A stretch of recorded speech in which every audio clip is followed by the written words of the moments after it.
Good day everyone, we are Ricky and this is our discussion on Model 2. So today we'll be discussing International Rice Research Institute or the IRI and its impact on Philippine and global agriculture. So it established in the 1960s in Los Baños, Medina, and during this time, IRI became a leading center for rice research. Its high-yield varieties include food security, but also raise questions and concerns about its sustainability and equity. Today, we'll be examining IRI through the science, technology, and society, or the STS lens, to see how science and technology interact with society, culture, and the economy. So, why was IRI established in the Philippines, and what societal needs did it aim to address? So IRI was established to address hunger and rice shortages in Asia during the 1960s. Farmers faced a low yield and poor seeds.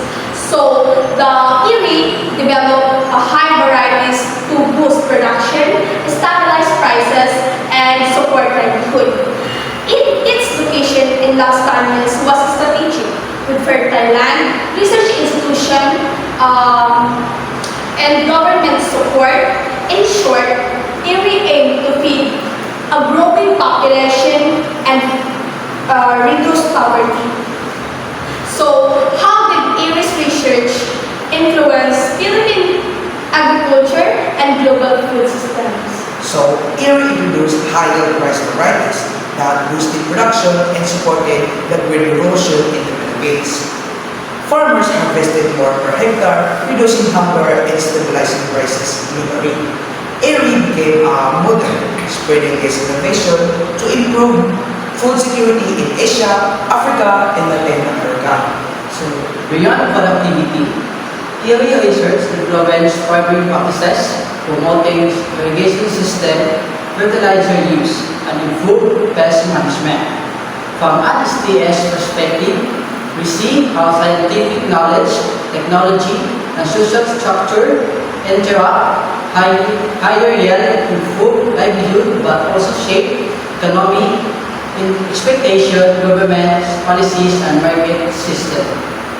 So, what challenges or dilemmas emerge from IRI-led innovation in terms of environmental sustainability and farmer equity? IRI's high-yield varieties increase rice production but also growth challenges.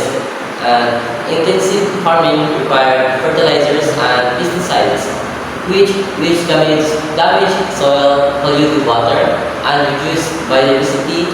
Small farms often struggle to afford these inputs, creating equity gaps while larger farms adopted more easily.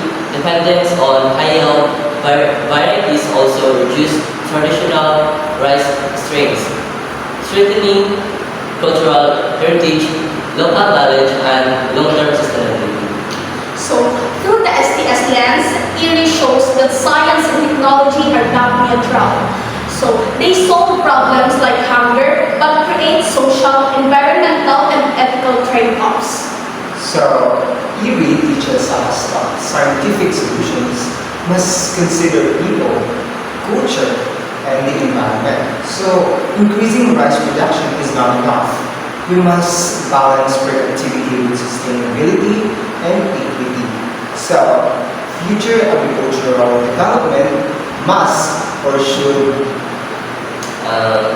Promote eco-friendly farming practices alongside high-yield technologies. Supports more skills farmers through training, subsidies, and fair market access. Preserve traditional varieties and local knowledge to maintain culture, heritage, and resilience. As future agriculturists, we must ensure that science and technology benefit everyone, not just a few, and that innovation is socially and environmentally responsible. IRI shows that science, technology, and society are connected. So, rice innovation, fight hunger but also challenge sustainability and equity. Understanding this makes agriculture fair and more responsible. Thank you.